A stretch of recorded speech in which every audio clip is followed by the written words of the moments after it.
So education at Queen's is interestingly diverse. What's really cool is that we can go to lunch together and talk about education in Pakistan and Brazil and the United States and talk about every piece of education there, from diversity and inclusion to education reform to cognitive skills development.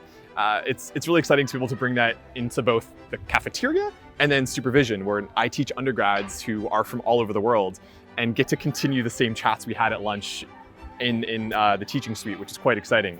Education students form a very tight community, I would say, in college, and it's been growing since I joined the college in 2019.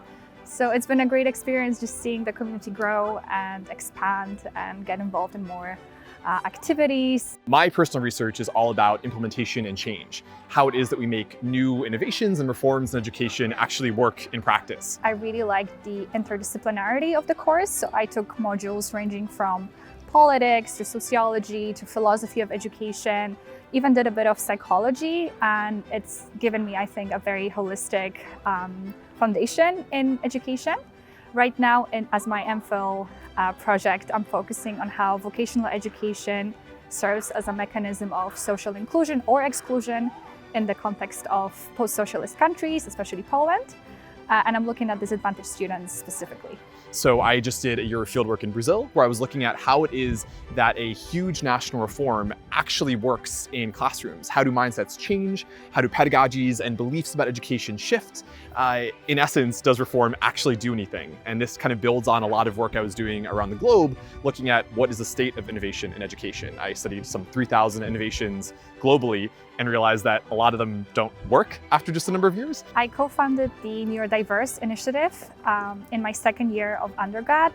It started really as a very spontaneous response to a problem a friend of mine was facing at her university in Poland. She has a diagnosis of ADD, which is a form of ADHD, and she faced a lot of discrimination or misunderstanding at her university. So what we realized is that the stereotypes that people have about neurodivergence, for instance, ADHD, autism, dyslexia, other learning disabilities or difficulties, really comes from a lack of education or a lack of knowledge about those conditions. So we started a social media campaign, which got very successful. It reached 500,000 people at its peak. And since then, we became a full-time NGO. We are a foundation now, and we are developing and delivering workshops to different stakeholders, educational stakeholders in Poland. From my research, I actually got funding from Queen's to be able to go back, not just do the research itself, but return to the field with the participants who I worked with for an entire year to do kind of co-creative participatory design, look at my data together, sit down, kind of design new policies together with the education ministers and children in the classroom.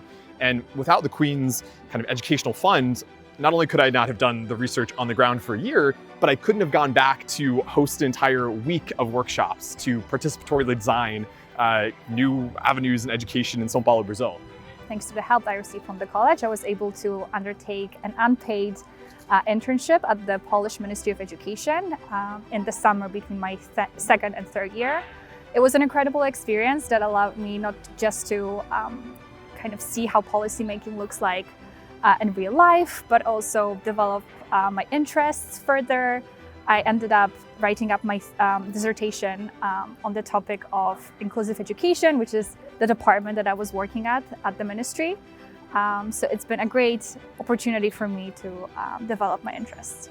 So after the PhD, my plan is to probably go back into this sort of think tank public policy advising role, but probably from the foundation perspective. I've spent a number of years working with organizations and governments, ministries and foundations that are trying to change education. And I'm really excited to take this really contextual on-the-ground knowledge that I've had 3 years to develop around how education change works and use it as perhaps the kind of the director of a big educational foundation that might reform innovation, create new types of learning in different countries, and actually do this theoretical work in practice hands-on. After graduating, I'd like to keep working on my NGO, maybe improve the workshops that we've been delivering over the past 2 years.